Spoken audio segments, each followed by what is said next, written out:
Hello everyone, कैसे आप सभी लोग। द पॉलिटिकल मास्टर में आप सभी का स्वागत है। आशा करता हूं कि आप सभी लोग स्वस्थ होंगे और अपने एग्जाम की तैयारी में दोस्तों जोर शोर तरीके से लगे होंगे।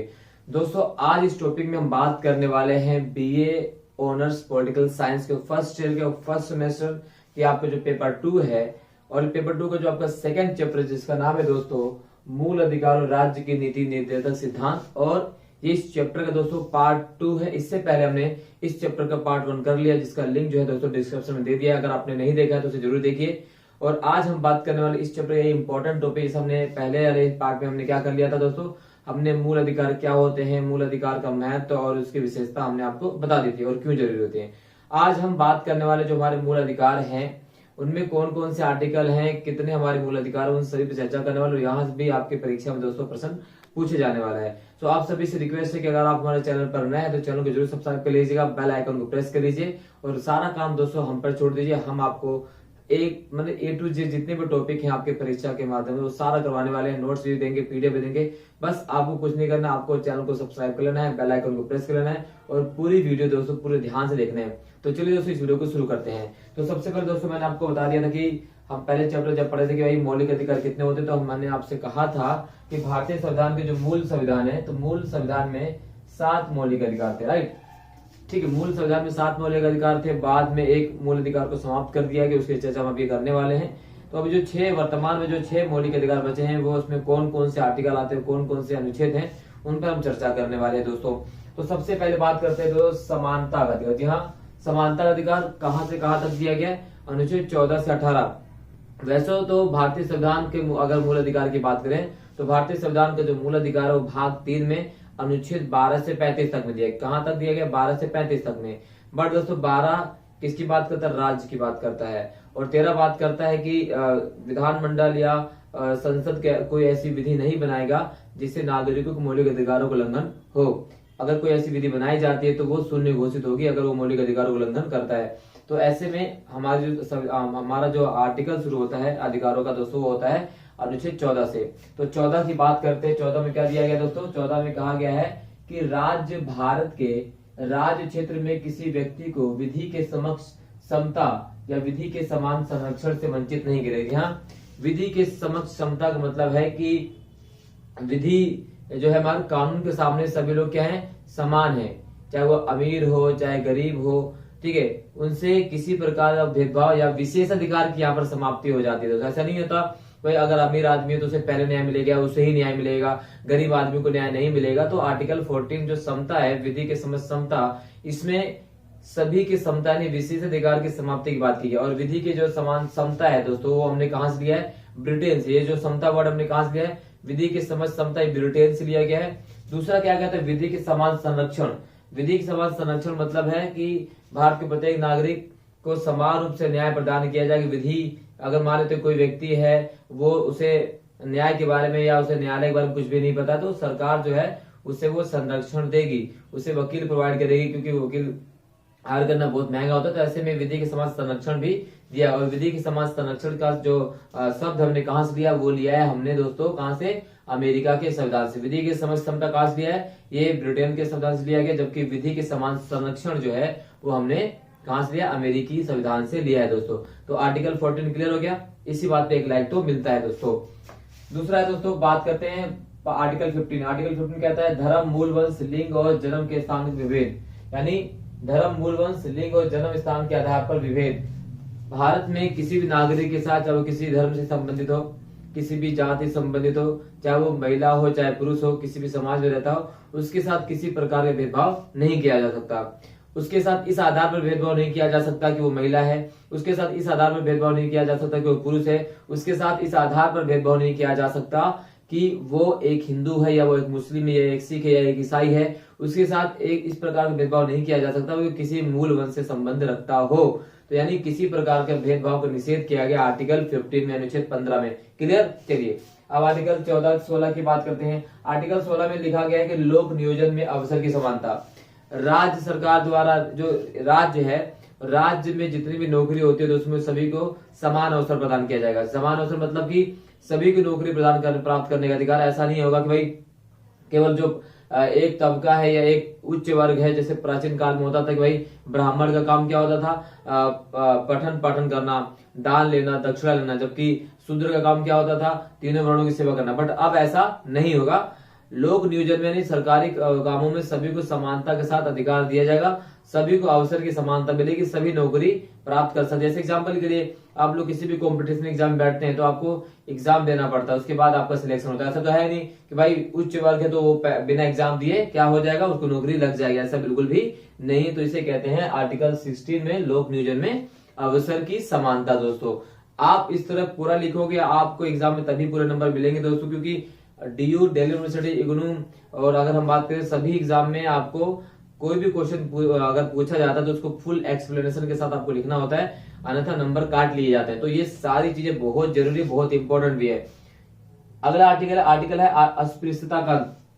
अस्पृश्यता का दोस्तों जो है अनटचेबिलिटी का अंत कर दिया गया। पहले क्या होता था कि प्राचीन काल में छुआछूत से संबंधित बहुत सारी समस्याएं थी, जो है निम्न वर्ग के लोगों को गांव में आने नहीं दिया जाता था, वो सार्वजनिक तालाबों में पानी नहीं पी सकते थे, वो घूम नहीं सकते थे, है ना। वो अगर वो पहले गांव में आते थे तो उन्हें मंजीरा बजाकर आना होता ताकि कोई उच्च वर्ग का व्यक्ति उन्हें देख ना ले, या अगर कोई रास्ते में जा रहा तो उन्हें सुनाई दे दे कि भाई कोई निम्न वर्ग का व्यक्ति रोड पर आ रहा, तो वो पहले से ही रुक जाते थे, छुप जाते थे।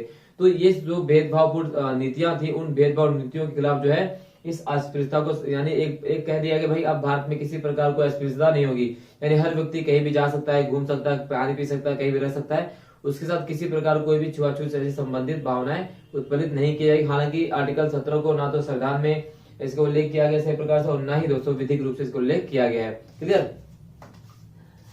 18 है दोस्तों, आर्टिकल 18 अनुच्छेद 18 उपाधियों का अंत। उपाधियों का अंत में ये दिया गया दोस्तों, पहले ब्रिटिश सरकार के द्वारा, ठीक है, राजा महाराजाओं को उपाधियां दी जाती थी, दीवान, ठीक है, ऐसे बहुत सारी उपाधियां प्रदान की जाती थी।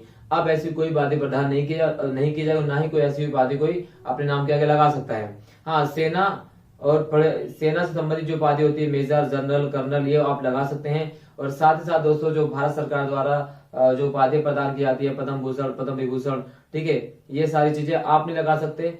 इसके अलावा दोस्तों अगर आप अपने पढ़े लिखे हैं, जैसे PhD कोई है तो अपने नाम के डॉक्टर लगा सकता है, बट ऐसी कोई अपने आप बिना उपाधि लगाना नहीं सकता। जैसे एग्जाम्पल के लिए पहले ब्रिटिश सरकार द्वारा जो उपाधि दी जाती थी, तो ऐसे इस उपाधियों को अब समाप्त कर दिया गया है। यानी कोई भी नागरिक भारत सरकार से अगर मान लेते हैं कि कोई नागरिक जो है वो भारत सरकार किसी लाभ के पद पर है, तो बिना भारत सरकार के राष्ट्रपति से पूछे किसी देश के द्वारा प्रदान की किसी प्रकार की उपाधि को ग्रहण नहीं कर सकता, एक्सेप्ट नहीं कर सकता।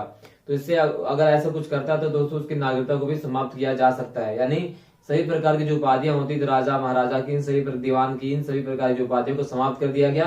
केवल भारत सरकार द्वारा जो उपाधि जाती है, इसके अलावा आप अगर आप पढ़ लेते हैं दूसरी जो आपको जो डिग्री प्रदान की जाती है, इसके अलावा सेना की जो उपाधि होती है वो आप यूज कर सकते हैं, बाकी कोई भी उपाधि आप यूज नहीं कर सकते। यानी सभी को समानता के साथ इस प्रकार से अधिकार को पूरा किया गया। यानी आर्टिकल 14 से लेकर 18 तक क्या है दोस्तों, समानता का अधिकार। क्लियर हो गया। चलिए अब बात करते हैं आर्टिकल 19 से लेकर 22 तक जो है अधिकार है दोस्तों, वह क्या है, स्वतंत्रता का अधिकार। क्या है दोस्तों, स्वतंत्रता का अधिकार।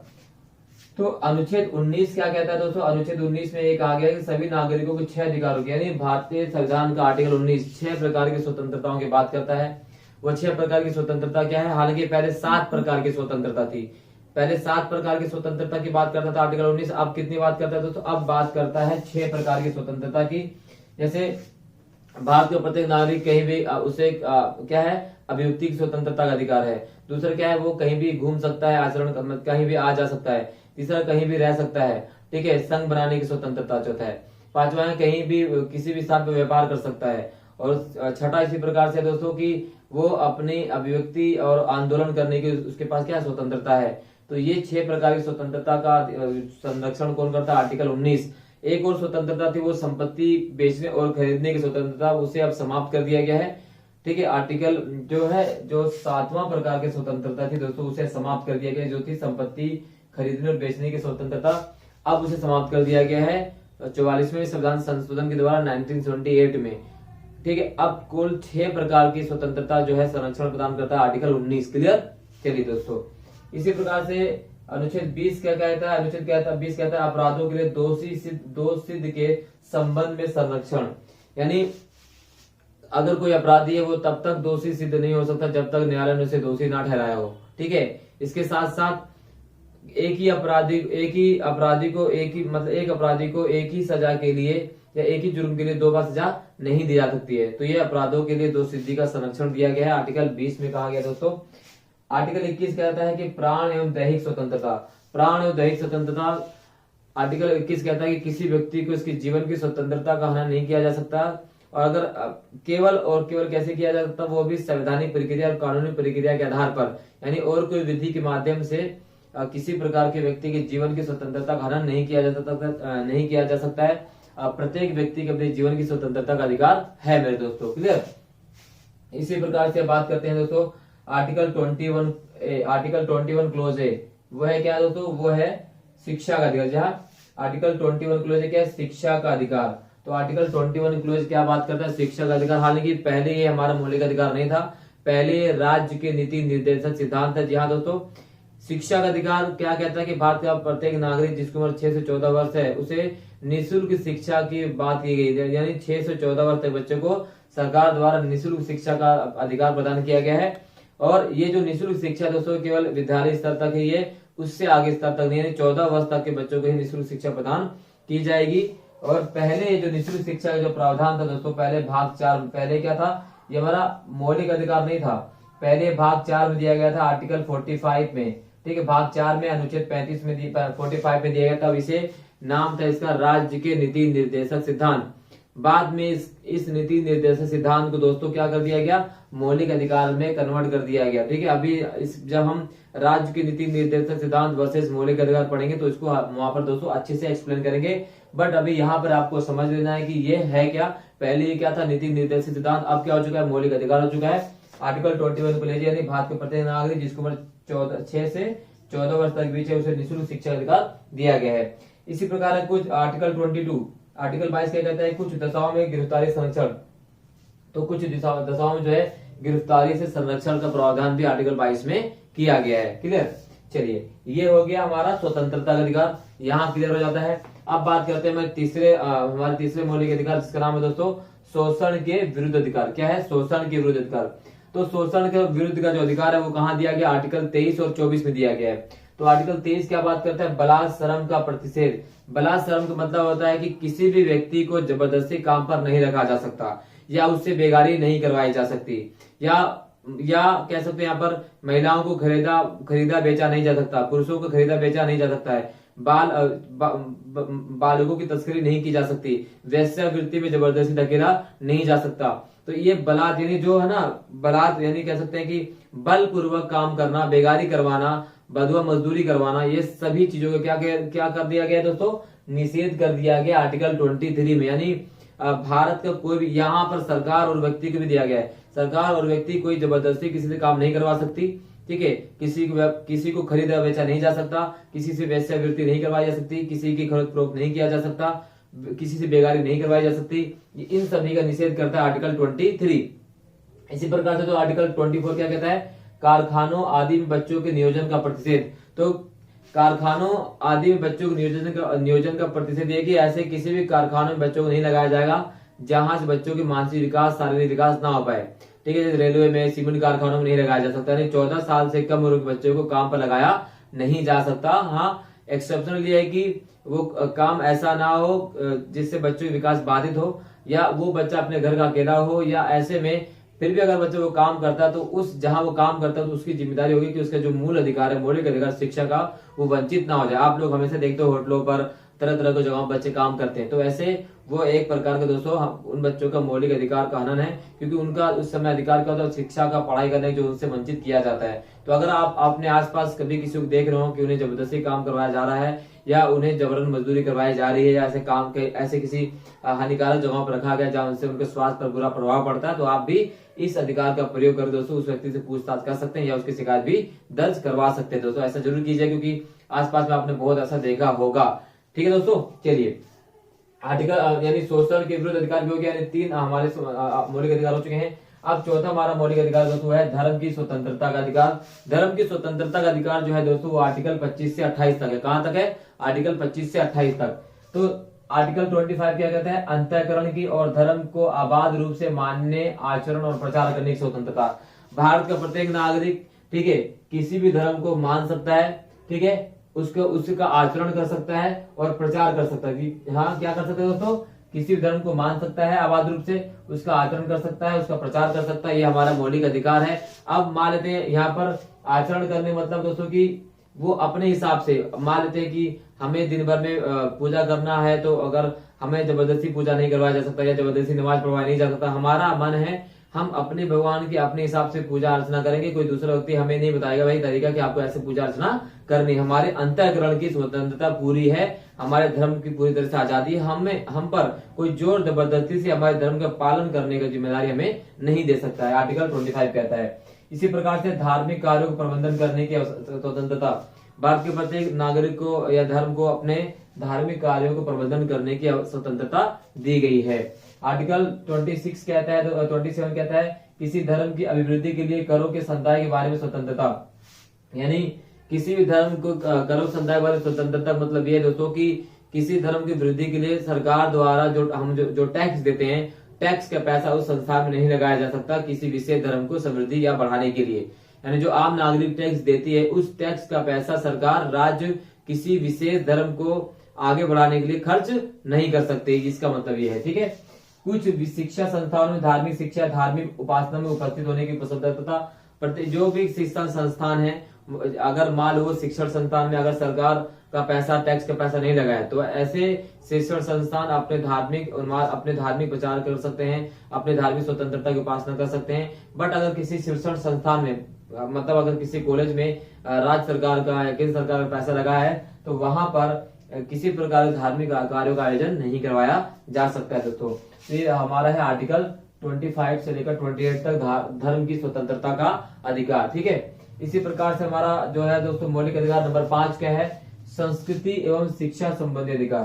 संस्कृति और शिक्षा संबंधी अधिकार क्या है दोस्तों, अनुच्छेद 29 और 30 में दिया गया है। इस संस्कृति और शिक्षा संबंधी अधिकार की अगर हम बात करें तो अल्पसंख्यकों की भाषा, लिपि और संस्कृति सुरक्षा, प्रत्येक अल्पसंख्यक को अपनी भाषा, लिपि और अपनी संस्कृति की सुरक्षा करने का अधिकार प्रदान कर दिया गया है। किसके माध्यम से, अनुच्छेद 29 के माध्यम से दोस्तों। तो किसी प्रकार से बताया गया है कि शिक्षा संस्थानों की स्थापना और प्रशासन करने का अल्पसंख्यक वर्गों का अधिकार। अल्पसंख्यक वर्ग अपने शिक्षण संस्थान की स्थापना कर सकते हैं और उसके प्रशासन भी खुद कर सकते हैं, क्लियर। तो ये आर्टिकल 29 और 30 दिया गया, संस्कृति और शिक्षा संबंधी अधिकार। प्रत्येक अल्पसंख्यक वर्ग को अपनी संस्कृति का प्रचार करने का पूरी तरह से अधिकार है, उसको सुरक्षित करने का पूरी तरह से अधिकार। दोस्तों वीडियो अगर अच्छी लगे तो प्लीज लाइक कीजिएगा और कमेंट शेयर जरूर कीजिएगा, ठीक है। अगला हमारा आर्टिकल है जो काफी अगला जो हमारा अधिकार दोस्तों बहुत ही इंपॉर्टेंट है। इस अनुच्छेद का अगर कह सकते इस मौलिक अधिकार का नाम है संवैधानिक उपचारों का अधिकार। संवैधानिक उपचारों का अधिकार दिया गया अनुच्छेद 32 में। कहा दिया गया, अनुच्छेद 32 में। और यह आर्टिकल दोस्तों अपने आप में ही मूल अधिकारों से बड़ा कह सकते हैं कि इस अनुच्छेद को या इस अधिकार को मूल अधिकारों की आत्मा कहा जाता है। यह हमारे मौलिक अधिकार की आत्मा है, क्योंकि इसके बिना हम अपने मौलिक अधिकारों की कल्पना भी नहीं कर सकते, क्योंकि ये हमारे मौलिक अधिकारों को पूरी तरह से दोस्तों क्या करता है, सुरक्षा प्रदान करता है। तो संवैधानिक उपचारों का अधिकार, अगर हमारे मौलिक अधिकारों का हनन होता है, इन जितने भी मैंने आपको मौलिक अधिकार बताए, इन मौलिक अधिकारों में से किसी मौलिक अधिकार का अगर उल्लंघन होता है तो आप अनुच्छेद 32 के तहत, ठीक है, आप अनुच्छेद 32 के तहत अपने मौलिक अधिकारों हनन के विरोध में कहा जा सकते हैं, न्यायालय में जा सकते हैं। इसके लिए दोस्तों आर्टिकल 32 अनुच्छेद 32 में आप सीधा कहा जा सकते हैं, सर्वोच्च न्यायालय में जा सकते हैं। और अनुच्छेद 226 के तहत आप कहा जा सकते हैं, सर्वोच्च न्यायालय के बजाय उच्च न्यायालय में। तो 32 सर्वोच्च न्यायालय में शिकायत की बात करता है, अनुच्छेद 226 उच्च न्यायालय में। अगर आपके इन मौलिक अधिकारों में से किसी मौलिक अधिकार को उल्लंघन होता है तो इस संवैधानिक उपचारों के अधिकार के तहत, जहाँ संवैधानिक उपचारों के अधिकार के तहत आप स्वतंत्र न्यायालय में जा सकते हैं। और जो न्यायालय है नागरिकों को मौलिक अधिकारों की सुरक्षा के लिए, उनके संरक्षण के लिए जो है रिट प्रदान करते हैं। इसे रिट संबंधी शक्ति भी कहते हैं। तो न्यायालय द्वारा दोस्तों 5 प्रकार के रिट जारी किए जाते हैं। क्या प्रकार के? 5 प्रकार के रिट जारी किए जाते हैं। तो इसमें सबसे पहला बंदी प्रत्यक्षीकरण। बंदी प्रत्यक्षीकरण मतलब को प्रस्तुत करना। बंदी प्रत्यक्षीकरण मतलब कहते हैं को प्रस्तुत करना। मतलब एक अपराधी है, अगर किसी अपराधी को, किसी व्यक्ति को पुलिस ने गिरफ्तार कर लिया तो न्यायालय उससे पूछती है कि जिसको आपने गिरफ्तार किया उसे न्यायालय में पेश कीजिए। 24 घंटे के अंदर अंदर उसे न्यायालय में पेश करना पड़ता है। और अगर न्यायालय अपने समक्ष उस व्यक्ति को निर्दोष पाता है तो उस व्यक्ति को तुरंत ही छोड़ दिया जाता है। तो इसे कहते हैं को प्रस्तुत करना, अपराधी को प्रस्तुत करना जिसको पुलिस ने गिरफ्तार किया है। अगर वो न्यायालय के सम्मुख दोषी पाया जाता है तभी उससे आगे कार्रवाई की जाएगी, अन्यथा उसे वहीं से छोड़ दिया जाता है दोस्तों। इसके अलावा है परमादेश। परमादेश का मतलब होता है हम आदेश देते हैं, हम आदेश देते हैं। ये जो है ऊपरी अदालत निचली अदालत को आदेश देती है, ठीक है दोस्तों। इसके अलावा है प्रतिषेध। प्रतिषेध का मतलब होता है रोकना। प्रतिषेध का मतलब रोकना। अगर मान लेते हैं कोई निचली अदालत अपने कार्य क्षेत्र का उल्लंघन कर रही है तो ऊपरी अदालत उसे इस काम को करने से रोक सकती है, कहते हैं प्रतिषेध, ठीक है। उसी प्रकार से दोस्तों उत्प्रेक्षण। उत्प्रेक्षण मतलब होता है सूचना देना, ठीक है। इसी प्रकार से जो है अधिकार परीक्षा। अधिकार परीक्षा मतलब होता है वारंट देना। वारंट मतलब होता है इसमें आप कह सकते अधिकार परीक्षा में कह सकते हैं कि अगर मान लेते हैं कि कोई भी सरकारी जॉब या कोई भी व्यक्ति किसी संस्थान में लगा हुआ है तो कोई भी व्यक्ति उससे उस संस्थान में उससे जानकारी प्राप्त कर सकता है कि भाई इस पद पर जो व्यक्ति लगा है वो किस आधार पर लगा है, ठीक है, किस आधार पर लगा है, क्या उसने इस लगने की उस योग्यता को पूरा किया जिस योग्यता को यहाँ पर दर्शाया गया है, या वो झूठ मूठ भी लगा या उसने कुछ पैसे दे के लगा। तो ऐसे में जो अधिकार परीक्षा है वो कोई पीड़ित व्यक्ति के अलावा कोई दूसरा व्यक्ति भी पूछ सकता है दोस्तों, ठीक है। तो ये न्यायालय के 5 प्रकार के रिट है दोस्तों, जो आर्टिकल 32 के तहत, अनुच्छेद 32 के सर्वोच्च न्यायालय और अनुच्छेद 226 के तहत उच्च न्यायालय द्वारा जारी किया जाता है। ये हमारा जो है मौलिक अधिकार का जो चैप्टर था दोस्तों पूरी तरह समाप्त होता है। इसके बाद दोस्तों हम पढ़ने वाले हैं राज्य के नीति निर्देशक सिद्धांत। जी हाँ, राज्य के नीति निर्देशक सिद्धांत। तो इससे पहले दोस्तों आप एक बार इसे ना क्या कर लीजिए, इसके एक स्क्रीनशॉट ले लीजिए ताकि आप इसे नोट डाउन कर सकें। क्लियर। अब हम जो बात करने वाले हैं वो हम करेंगे थोड़ा सा दोस्तों है भाग 4 में। भाग 4 मतलब जिसका नाम दिया गया है राज्य के नीति निर्देशक सिद्धांत, DPSP, directory principle state policy अनुच्छेद। तो भाग 4 में क्या दिया गया, राज्य के नीति निर्देशक सिद्धांत, जो अनुच्छेद 36 से 51 तक में इसको दिया गया दोस्तों। आने वाले पार्ट में राज्य के नीति निर्देशक सिद्धांत और राज्य के नीति निर्देशक सिद्धांत वर्सेस मौलिक अधिकार की जो तुलना दोस्तों वो करने वाले हैं। तो आज के लिए बस इतना ही। अगर वीडियो पसंद आए तो जरूर लाइक कीजिएगा, शेयर कीजिएगा। अगर आप हमारे चैनल पर नए और चैनल को अभी तक सब्सक्राइब नहीं किया तो चैनल को जरूर सब्सक्राइब कर लीजिएगा, बेल आइकन को प्रेस करिए दोस्तों। बहुत बहुत धन्यवाद दोस्तों, जय हिंद।